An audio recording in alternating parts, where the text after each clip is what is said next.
好，欢迎您回到新闻大白话的节目现场，我是钱子，介绍这1个小时的来宾。首先是淡大财经系教授聂建荣老师，钱子的观众大家好，以及前立委李胜峰，主持人好，大家好。另外是淡大战略所教授李大中老师，主持人好，大家好。好，观众朋友，我们来看看美中新一轮的谈判即将在伦敦登场。我们看到白宫是这样讲的，这是白宫经济顾问哈塞特说，有信心达到稀土协议哦。所以外界就说，稀土可能是这一轮谈判的重中之重。还有另外要谈什么呢？美国媒体包括《华尔街日报》就报道说，跟中国的新一轮谈判不只是讲关税，包括放松出口管制也是重点。美国限制对方的晶片，中国是限制对方的稀土哦。所以你可以看到呢，要放松这2大关键物产的管制是重点。那另外呢，专家就说，北京有一招哦，已经打趴了美国跟其他国家，这是来自于全球风险的这个咨询机构就说了哦，中国大陆这一次哦，用稀土出口来搅乱一池春水，并且施压美国，这个套路哦，很可能被北京复制，应用在高科技供应链的领域哦。可能他们手上还有其他关键的资源，现在不知道哦。如果同样一样画葫芦哦，跟稀土的这个套数一样的话，那可能哦，美国又要伤脑筋了。而另外，美国的商务部部长也加入了谈判，那这透露什么样的玄机呢？新华社的报道是说，这一场这个谈判呐，其实所谓的贸易不平衡是伪命题哦，美方把经贸问题泛安全化才是真结。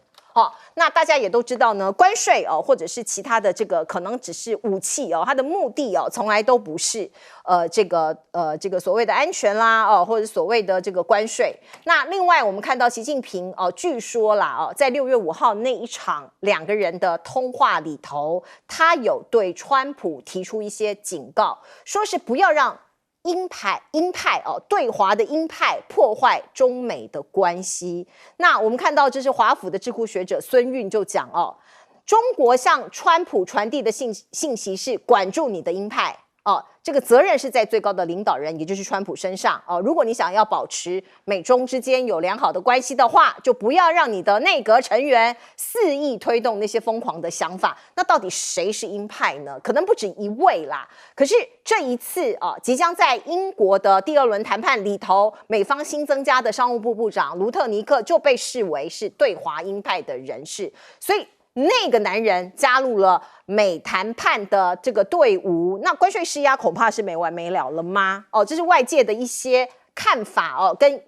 疑问哦。那所以呢，卢特尼克加征关税，他是加征关税的倡导者，所以他加入哦，现在中方已经有戒心了，他们认为这可能不是一个好的消息，也不是一个好的兆头。那另外呢，在伦敦的谈判里面，是不是暗藏了金融的炸弹呢？包括我们先来看看这个讯息哦，这个已经讲很久了，中国打算在伦敦塔旁边盖一个超级大的大使馆哦，那个时候其实新闻都有报道，那白宫就说这有可能会变成国安的破口，所以他也施压要英国哦，不要让他盖。好，因为他是讲哦，如果说你在这附近，因为是金融重镇嘛，你在这边盖这样子的大使馆哦，它会在附近的关键通讯设施哦变成网络的攻击目标，它可能可以发一些讯号啊，或者是一些网络攻击的一些设施啊，那警告说这可能会威胁美国、英国情报共享跟贸易谈判。好，那当然现在消息非常的多，不过中国这一次是派出了副总理何立峰。那美国就说英国媒体是说，美国要求英国作为中美经贸磋商机制的会议地点，其实是有深意的。因为伦敦啊，其实大家都知道，它是一个金融的一个非常重要的城市。那外媒就分析，人民币挑战美国主导地位可能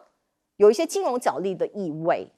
包括什么呢？是不是要稳定币救美债？还有包括6月。其实美国有6.5兆的美元国债要到期了，而且中国大陆还在减持美债，现在已经退到第3大持有国了。所以美国是不是也要说服中国大陆购买稳定币等新型货币形式来缓解美国债务危机呢？可能也是谈判里头会被提出来的一点哦。而另外呢，全球经贸转向，降低对美国的依赖这件事情是不是正在发生？我们先来看看哦，因为川普不是打算征收各种各样的关税吗？那美国的航太业就说，我们不需要关税保护，你不用对我们做关税保护，因为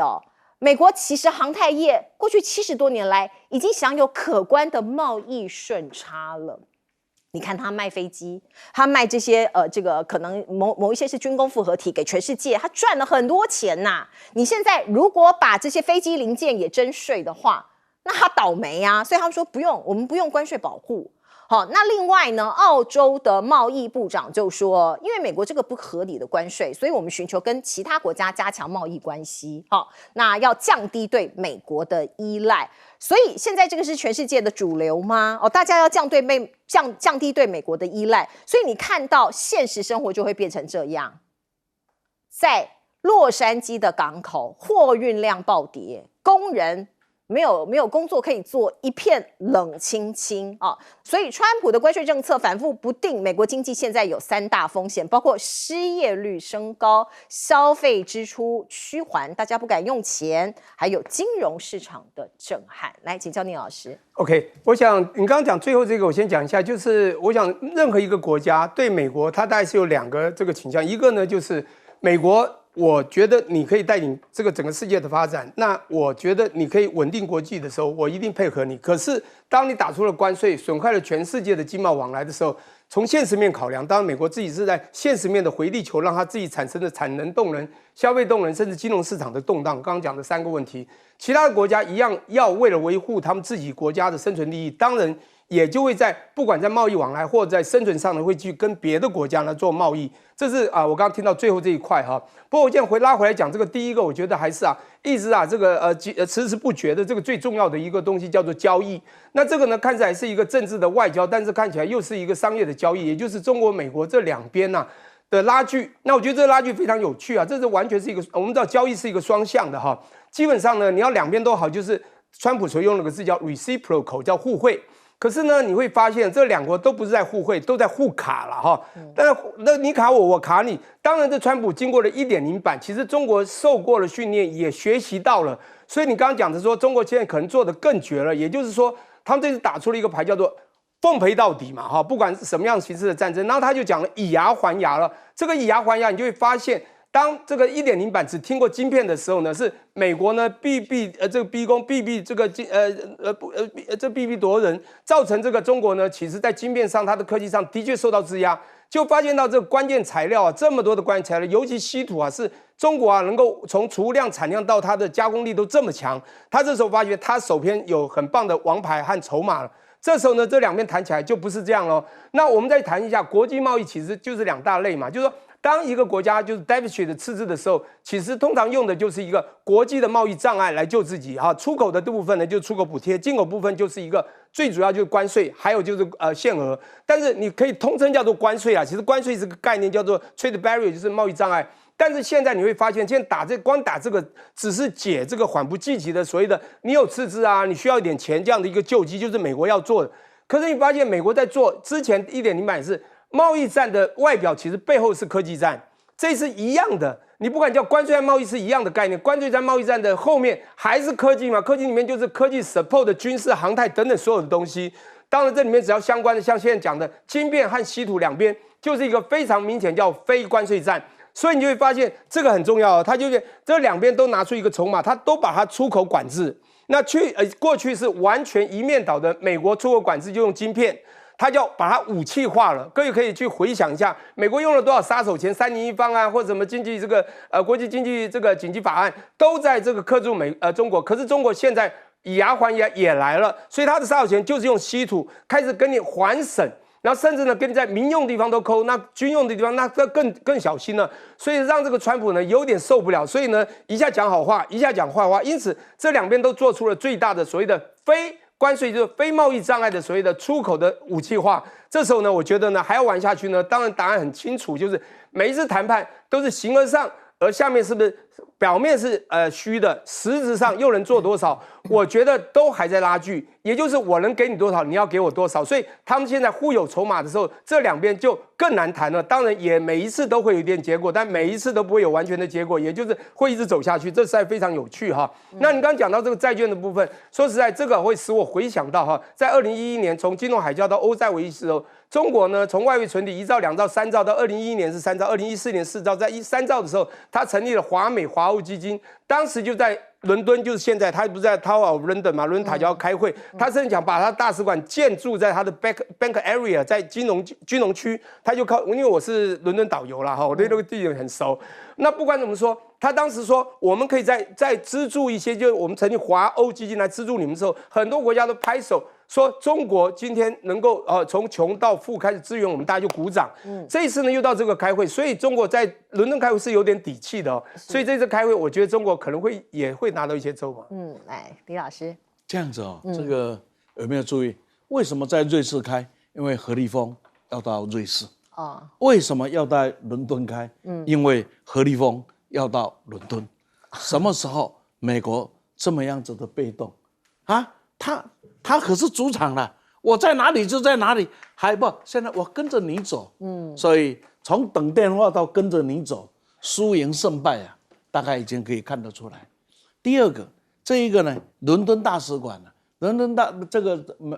中国大陆在美国伦敦大使馆是准备把当时的制币厂啊，这个谁啊，这个牛顿当厂长的那个制币厂，那个古籍把它买下来要来做，那美国的反对。他的理由你听听看，说因为是在金融中心，然后呢有3个数据中心在旁边，会有安全位。数据要来干扰你，跟空间距离无关，跟技术有关。我在北京就可以干扰你了，不必要在你旁边啦，对吧？是空间。那这个理由是什么？其实只有一个，请各位不要忘记，在全世界各国里面，最大的大使馆都是哪一个国家？美国嘛。可是。这个大使馆会在英国，跟美国最亲密的英国的一个大使馆，是整个英国里面最大的大使馆，区域最大，那个建筑物最漂亮，空间最大，美国怎么受得了呢？所以你别忘了，当斯塔默去白宫访问的时候，这个川普就已经交代了，说你不要给他，你不要给他，理由只有一个。面子面子挂不住。我找不到理由嘛，因为他讲的那个会影响什么，在那里会对金融有影响。我要影响你的金融，跟我盖在哪里有什么相关呢？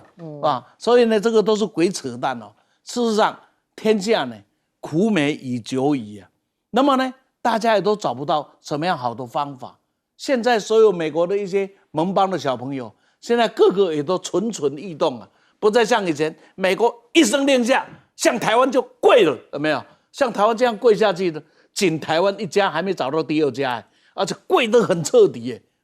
那为什么？因为大家发现有人可以挡住，而且发现，美国是可以压制的哦。各位想想看，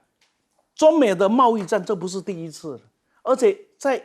18年就已经打了一次，蛮重的。稀土那个时候也有啊。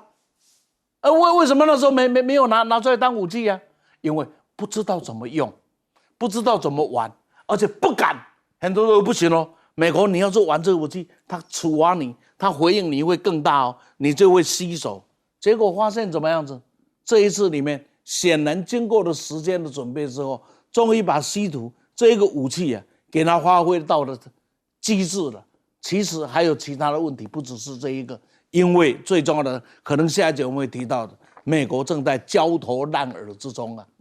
那么中国大陆呢，也趁这个机会就我以前常常在讲，之所以会有瑞士的会谈，绝对不是先谈好 detail 再来谈，不是，上谈的是非常的原则性的东西。也就是说，美国急切的需要这一场会，而中国大陆当然开的条件，这个条件不是谈稀土啦。这个条件一定是最关键中的关键，这个关键是什么？台湾问题。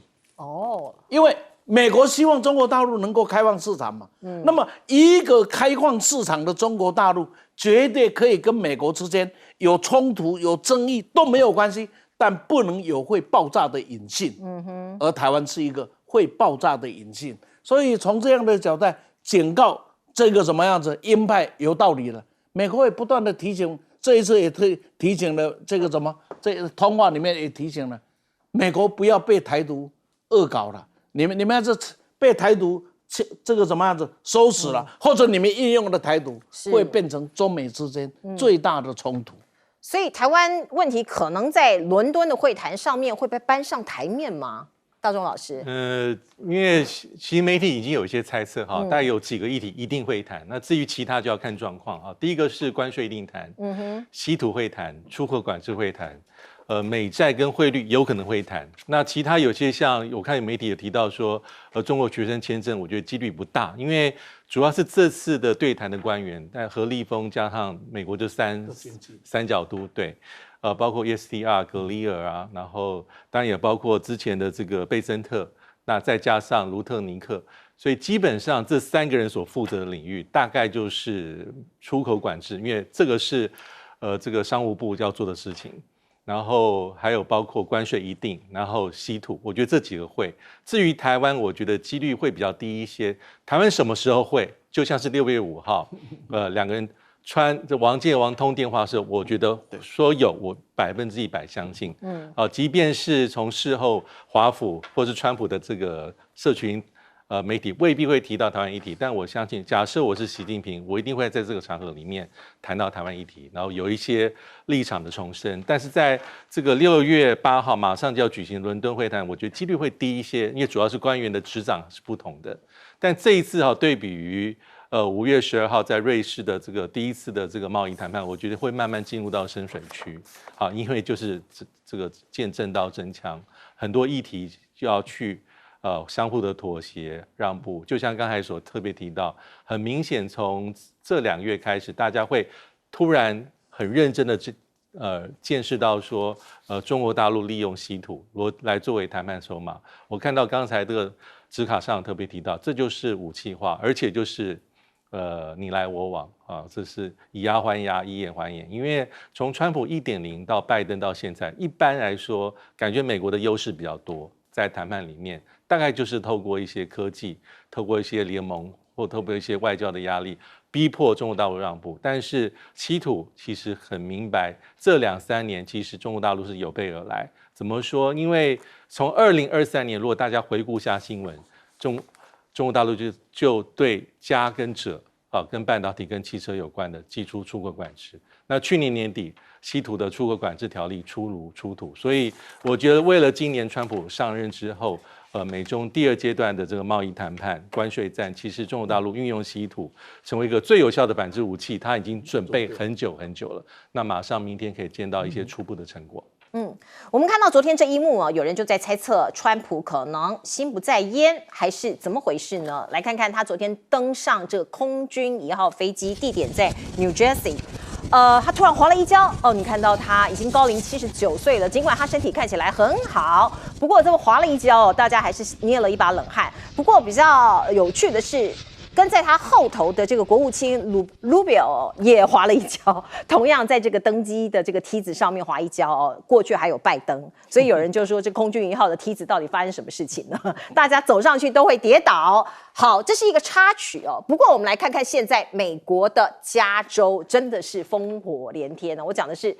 包括这个催泪瓦斯好多人上去抗议丢石块跟国民兵或者警察发生了冲突。那这个川普的说法是解放洛杉矶他说我只是国土安全部、国防部长、司法部长要采取一切必要的行动，把洛杉矶从移民入侵中解放出来结束这一场移民暴乱，这是他的定义。他觉得洛杉矶都被移民给攻占了，现在要把它解放，把它救出来。那另外呢，他下令在洛杉矶部署军队大家看呆了，可以这样吗？川普说确保强而有力的法律秩序。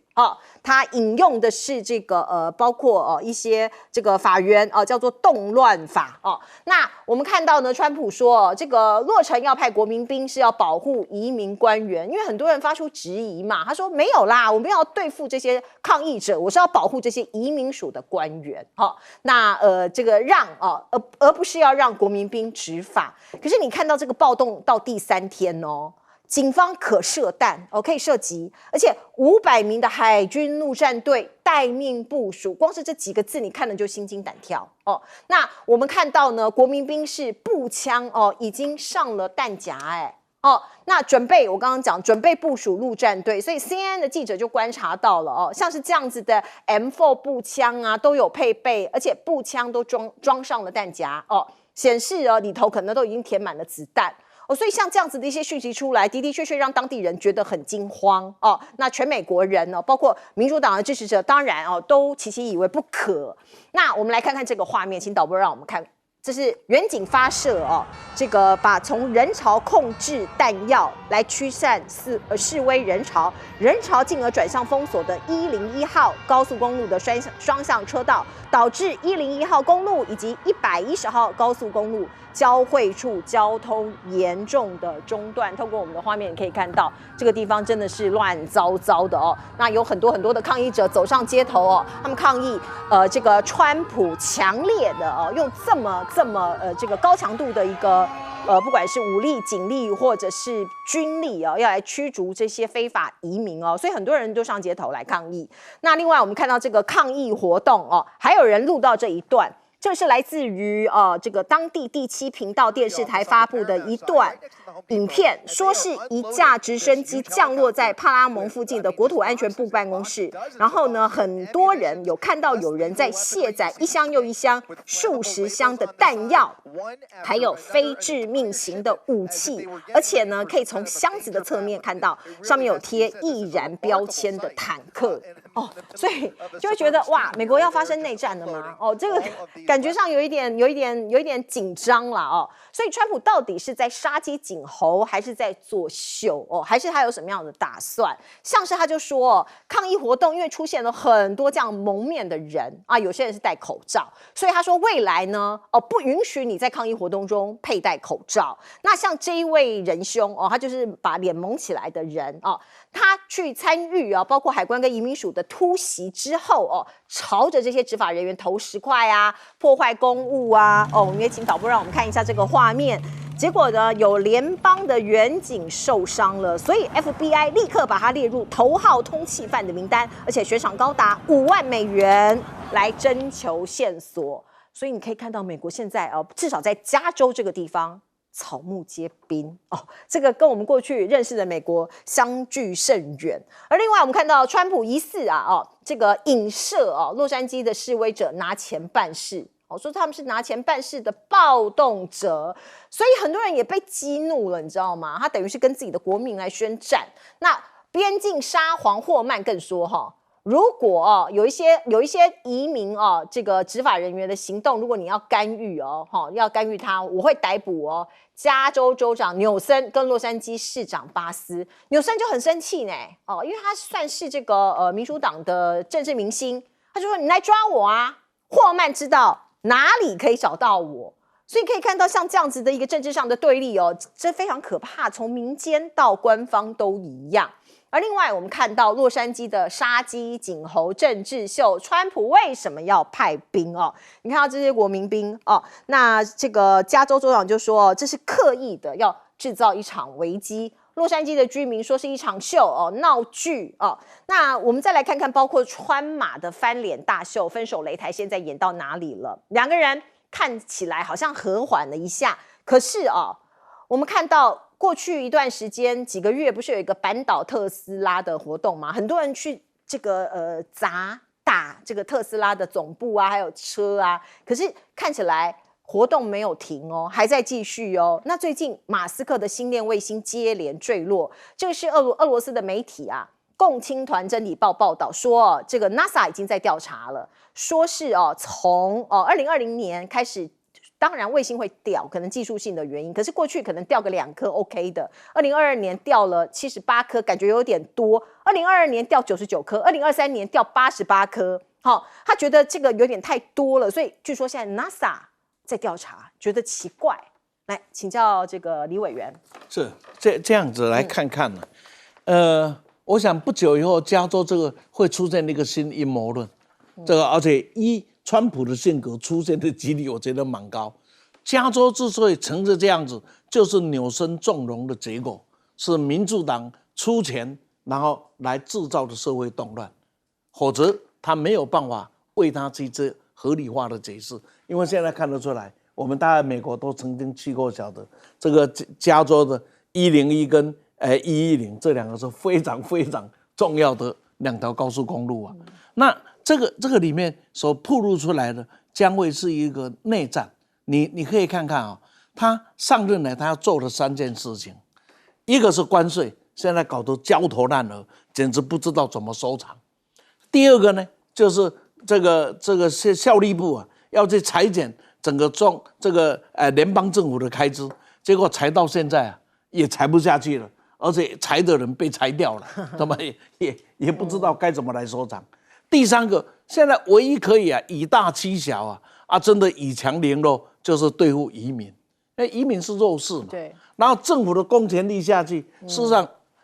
你要讨真的是很难讨的。而且以美国的执法，我们都知道，这个在台湾跟警察打我，在美国打你就打你，要不你随便做，你赶紧登个狗骨赛他们很凶的，是不是这样子？所以在这个时候，唯一可以展现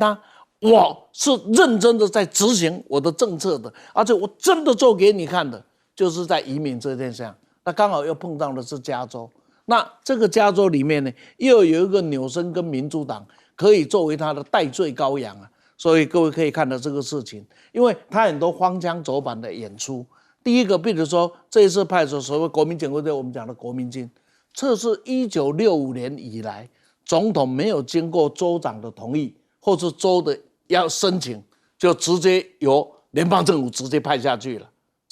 这个是对州政府来讲是很不尊重，因为基本上国民兵的指挥权，州长是有指挥力的，可是今天就跳过了。第二个呢，既然已经证实是陆战队员了做准备，那陆战队是准备要开战的。第3个，现在传言也是把这个川普这个大嘴巴讲出来了，他自己说嘛，这是什么样子？这要准备要紧急进入呢这个加州进入国家紧急状态啊，所以呢要110师的空降师啊。跟806的空降师要做准备啊，是不是806？这怎么？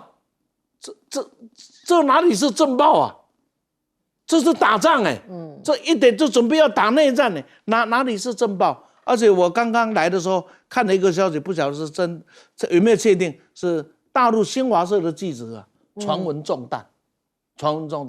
这个消息真的哦，对，传闻中弹。但是呢，我刚才讲过说，我刚刚看的，我还没有办法来敲定，因为现在自媒体的信息太多太快了在洛杉矶吗？在洛杉矶，对。然后呢，在这个时候呢，总统是已经很明显的下令国土安全部，下令国防部，下令呢这个司法部3个部门共同要来处理这一个事情，所以看得出来，川普想展现他一个总统的 power。我在国际上要玩这一个关税的游戏要展现我是一个撒谎的老大，显然没有做成。那现在呢，连这么一件事我都被你们欺侮的话，那我真的是输个痛狗啊！所以非拼不可可是各位知道，政治上是就像铜板一样它从来不是1+1等于2这一敲会敲出什么状况，真的很不清楚，非常很不清楚。那在这样的一个情境里，到底这一场仗会演变成一个什么样的结果？真的，一下之间呢还看不出来。但是我相信不会在1-2天内顺利收场，而且只会越来越严重，而不会。同时，你以为只有加州吗？德州会不会？对，佛罗里达州会不会？这些邻近的州，还有新英格兰区会不会？可能都对值得我们去观看、其实注意的地方。其实包括加州这个地方有很多我们台湾的移民哦，这个亚洲的移民非常多，大家都要小心安全注意自己的这个安全。来，请教老师。OK， 据我所知，我们在加州其实也待蛮久的啦。从在东岸读书，在西岸，我很早也在那边生活过。然后后来当然，甚至我小孩也在那边有几个在那边出生。我觉得在那边很有趣，这个州太大。知道美国大的州没有几个，像我在纽泽西生活，那个州是非常小，在东岸。加州呢，在全世界如果把国家拆开来讲，50个州里面，它是全世界第4大经济体。它南北啊，光这个350公里，从旧金山到洛杉矶这个地方整路其实你知道整个都是受大家很重视。光这2个大城就已经可以这个在美国非常有这个表征之意味。所以加州的州长他是有一定的力量。可是你知道，这次他用国民兵，我先讲一下国民兵，大家都知道早期在这个文化战争，就是在 Civil War， 美国刚建国的时候结束之后，每个地方那军人没事做了，到南部去。那每个到南部去也会有那个所谓中南美洲的 Amigo 去跟他这个 attack。两边就会互争，然后就成立了民兵。那在沿途以来，就会发现每个地方都会给他一些所谓的地方保卫部队。国民兵大概就是这种概念，后来就是叫做国民卫队，号称国民兵他就是给各地的各州政府的地方的一个武装部队。可这一次呢，你很奇怪，怎么会是用这个这个好像总统来下令？当然总统有这个职权去这个要求这个国民兵去做一些这个为国家安全所做的动作。可是你知道，加州不是没有暴动过，他很多次都暴动，但是很多次这次人民有反应啊。过去都是州来派国民兵的，或者来制裁我们。像比如最近发生的那个林园购，大家都知道，这2023、2024对不对？随便就去抢，他一样可以用国民兵制止。但是这次为什么国家的力量这个其实跟纽森他会有一些冲突，而且大家知道。纽森这个年轻人我说从某个角度年轻嘛，不到60岁，这个状也蛮帅气，在旧金山出生的。实际上，他这一次关税战就跟川普有非常多的争议啊。那我觉得也不是杀鸡儆猴，主要是这个州太特别，这个州的非法移民的确很多，可以注意一下，移民是一个非常重要的一个问题你看那个欧洲欧洲你知道有多少的国家，你知道吗？都是为了移民政策总统呢而会选到 A 或 B 的。那你就知道，不管北非黑人这个摩洛哥人或北阿拉伯人，每次都是为了这个移民政策。移民在一些比较先进国家的确是很头痛问题。你看拜登和川普刚上，拜登又上来的时候，是不是就有一个南墙边境的问题？我盖你拆，我盖你拆，我用国家力量盖，德州用德州力量拆。这次呢有点类似，有点这样，他对这个还蛮重视。大家知道，我们现在谈的3B 嘛，就 Big Beautiful 的 Bill 大而美法案，其实它里面要砸的钱最主要一个是1500亿美元的军事，另外一个700就是移民呢。对，所以他我要讲是，其实川普对移民这是非常感冒、非常重视的。是。那我们在加州读书都很清楚，我们每次坐车，有时候游览车被一拦下来，就在查这个。他其实都查Amigo墨西哥来的，他不太会查华人，他对华人是蛮肯定的。不过现在要讲的，他的重点是这一次做的太过严重，从国民兵现在连海陆都进来，海军陆战队，也就是这一次看起来他只是刚开始他还要再走下去。你刚刚看到一些集结，当然这会让我想到一个很重要的中国曾经发生在1989年所发生的6月4号发生的事情也是在最近，你知道吗？那你知道这个64天安门事件，其实当时也是要镇压。那不管后来情况怎样，这一次呢会不会更严重，我们不敢说。但是我觉得这一次的确会有一个很大的问题，也就是对现在两边冲突的确。好，我先来插播一则最新的消息。刚刚李胜峰委员有提到有新华社的记者在加州的暴动中受伤。的确，新华社的记者在他的手臂上面中了一发催泪弹，摄影记者是中了一个橡皮子弹，橡皮子弹，那可能有受伤，应该是没有生命危险。来，李老师。对，好，除了这个中国大陆记者之外，好像还有其他国家记者也是被这个橡胶子弹给击伤，好像是不久之前新闻，刚才有看到。我觉得，因为这次关键，我觉得还是跟政治的这个怎么讲角力是有相关的。因为我们知道，美国的国民兵或者国民警卫队，按照法律是总统跟州长、联邦跟州州政府都有权利去做调动，但在过去通常就是州就可以做，或是州来请求。那不管如何，这个命令，这个调动的命令，最后还是需要用州的这个名义来去颁布出去。那这一次其实就是川普他就走一个捷径，他是绕道州的程序，所以让加州州长这个纽森，还有包括洛杉矶市的市长非常的恼怒，因为以川普的讲法是说这是我们的联邦这个 ICE 就是海关移民局在处理、在执行任务的时候，在抓捕所谓的非法移民的时候，遭受到一些威胁，然后后来的抗议示威就起来。所以为了保护联邦官员的安全，所以我们必须要调动。而这调动所谓的国民兵、国民警卫队，因为命令，川普的命令是2000人，但是目前部署到街头可能是数百人。他说啊，主要的任务是为了在后面做协助啊，但是呢，很多法律专家已经有讲说，因为这里面的灰色地带很多，虽然是你是为了防护啊联邦这些官员。这些干员的安全，但是很可能在保护之下，你就可能动到真枪真刀去对一般的老百姓，所以这里面会有争议。那川普所引用的是美国法典第10篇啊，这里面讲到说，带有3种情况是可以这个总统可以做这些事情，但是都是很极端。美国遭受入侵、发生叛变，或者总统无法执行法律的时候，到底有没有符合这个？其实并不是很知道。那重点是什么？重点是刚刚讲的，这是60年以来第一次总统绕过了州。上次是1965，什么时候？金恩博士。啊，金恩博士要这个大游行，要从这个阿拉巴马州游行到首府啊，这个蒙哥马利。当时是为什么？是3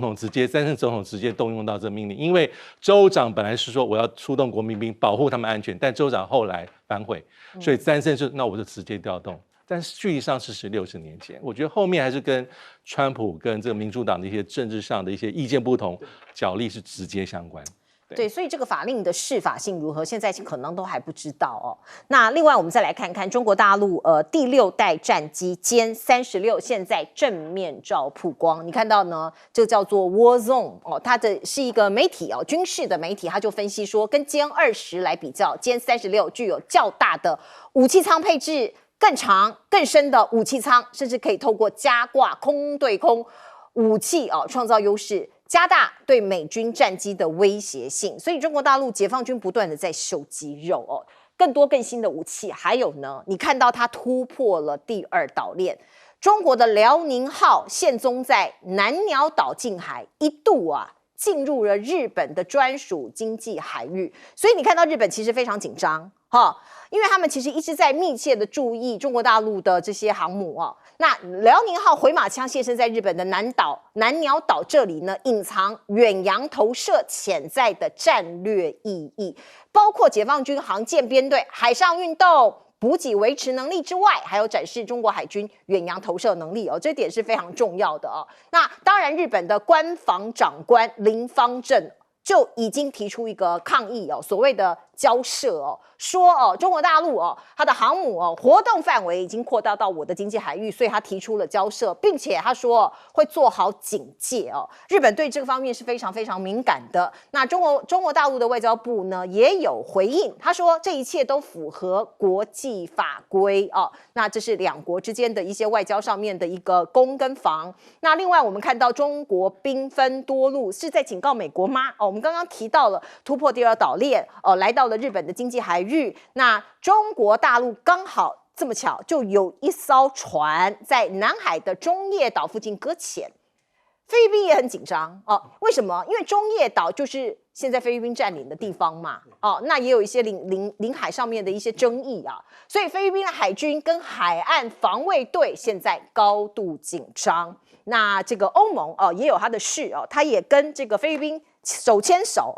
这个所谓要做一个军事连线那要干嘛？对抗中国的扩张所以很多专家都在说，南海已经变成新的冷战前线了。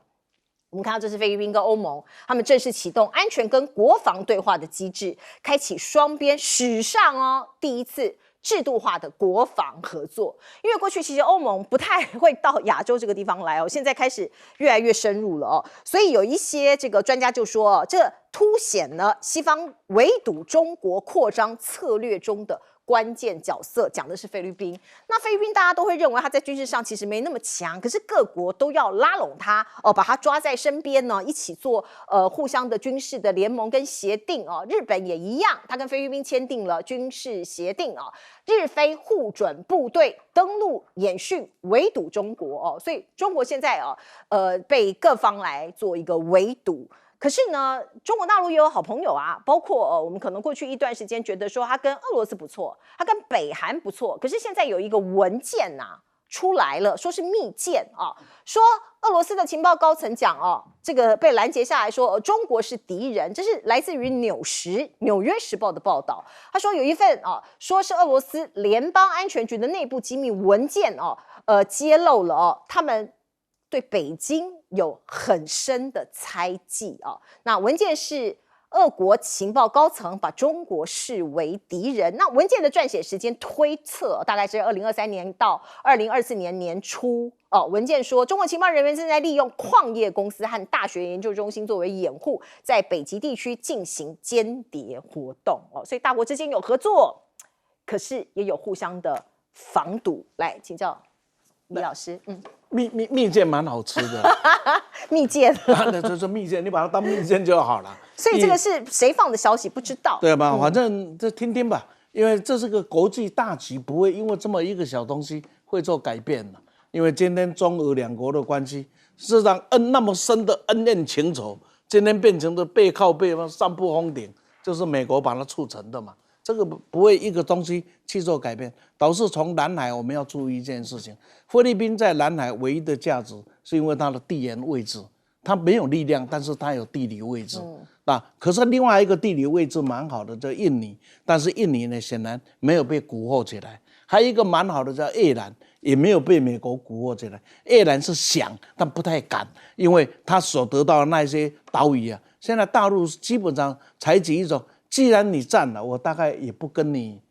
计较了。但是呢，你一计较起来，事实上它也没有多大的好处可以拿。而且所谓的11段线里面，为什么变成9段线？有2段就是为了越南拿掉的啊。所以现在唯一的上转下跳的，就剩下了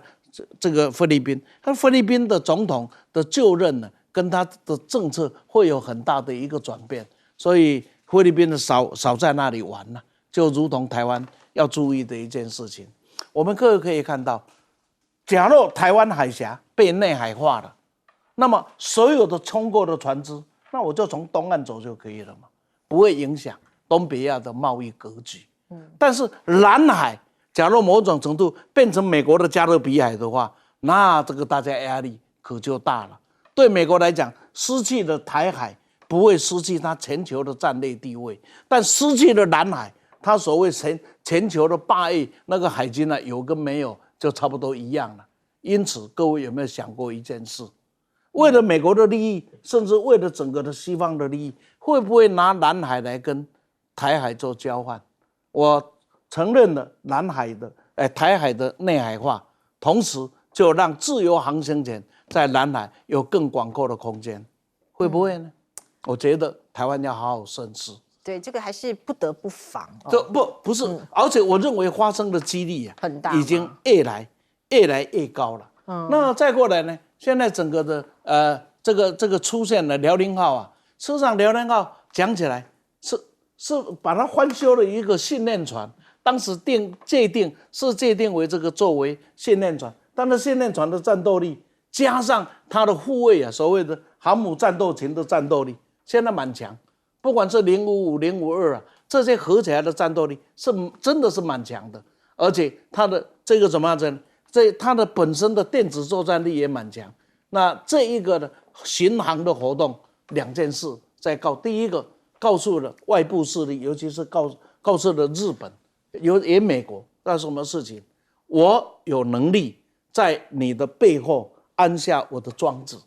所以大家呢不要为台海的事情，你玩你的，我们玩我们的。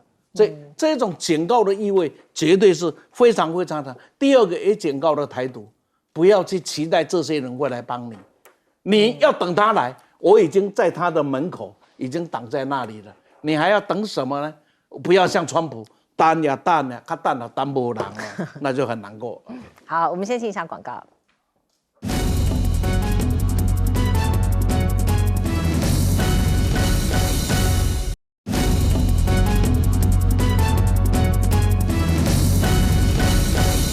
好，请教李大中老师怎么看南海的问题？对，我觉得南海对美国来说，这几年还是透过这个菲律宾是很明显，但是目前川普跟过去4年的拜登，我觉得还是很重大不同。我们仔细看，我不是很认为说川普目前的重心会放在这个所谓的南海或是印太地区的一些结盟的这个体系的强化，这个在拜登任内是。目前川普的首要职务已经从俄乌战争的和谈带领者变成是这个关税战，尤其是美中在关税战里面的这个角力，现在是川普的唯一的重点。所以说刚刚讲的很多，比如说这个相互准入协定，其实这都是在拜登任内所推的，比如说澳洲、菲律宾、英国，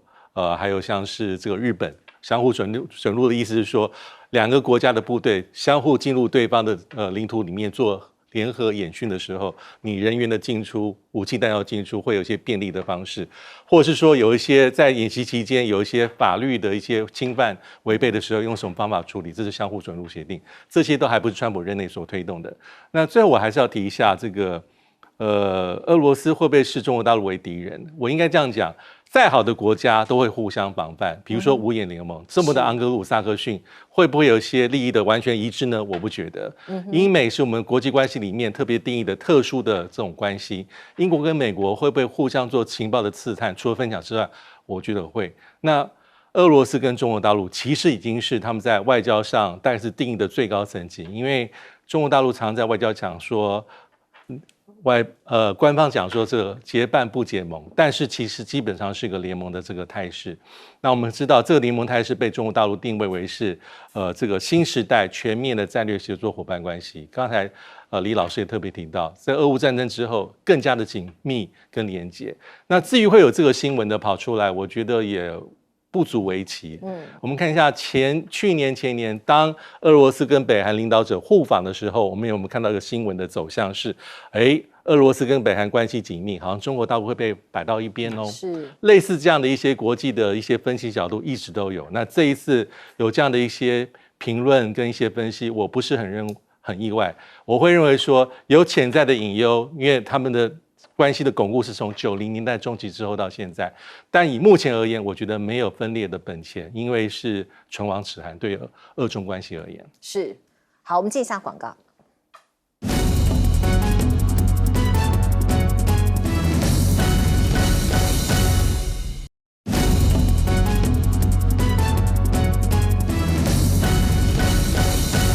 来请教老师。OK，我先讲一下，我看那个中国秀妈手这种感觉啊。中国的秀妈手，当然我们知道习近平上来之后，他们的中国制造2025里面写了非常多跟科技有关的。当这个科技 support， 他们叫工业化，还有资讯化。最后呢是2化，然后3步走，25、35、45。最后讲到9大任务，10个未来领域。这里面讲到了航太，讲到军事，讲到科技、AI 等等都有。最重要的，我觉得他们是所有的东西配套互相支持。包括你军事要强，你的科技要够强，你的 AI 元素要建立进去。所以你看，他们最近你看海军也很厉害，空军也很厉害。当空军它可以输出，它可以赚点钱卖出去给巴基斯坦等等，我们之前讲过歼10等等。不过那是4代机，它的5代机，对不对？歼20等等的就已经够强。然后在全世界的前10大排名呢，但是它顶多排到第3、第4嘛，哈。但是全世界都知道，航空最强的还是美国，可能 F-35是第一，但是。中国呢，浅浅的做，他就是偷偷在健身房一直练身体，muscle 越练越棒，一脱下来，他6代机就要展现出来。这个东西呢，让全世界都会感觉到中国怎么会所有东西都是突然的，不管是基建是一个狂魔，或所有东西都会突飞猛进。还有刚刚讲到辽宁号，它只是002嘛，001对不对？山东号002，还有003福建，还有004现在在做，3、4都是电磁弹射的。那个是更厉害，但是我们犹记得当时呢，不管是西方民主联盟跟他在角力的时候，他走过日本的京津海峡，对不对？回来的时候呢，跟他巡航舰、驱逐舰会合的时候，那时候大家就已经宣示到台湾的东边的这所谓的有没有第2岛链，大概它就有一定的力量了。那也就是跟这边讲的，已经开始警告美国了。他现在这些所有的动作，其实我觉得在东岸的第2岛链都有警示美国说，真的发生事情那么远就不要来动，有这种感觉啦。当然，其实我很想讲这个所谓的国际现实面，没有真正的友和敌。中俄2个地方讲不好听，假设你有共同的女朋友想去追，2个人就会打架。对，但你有共同敌人就会结合一起打。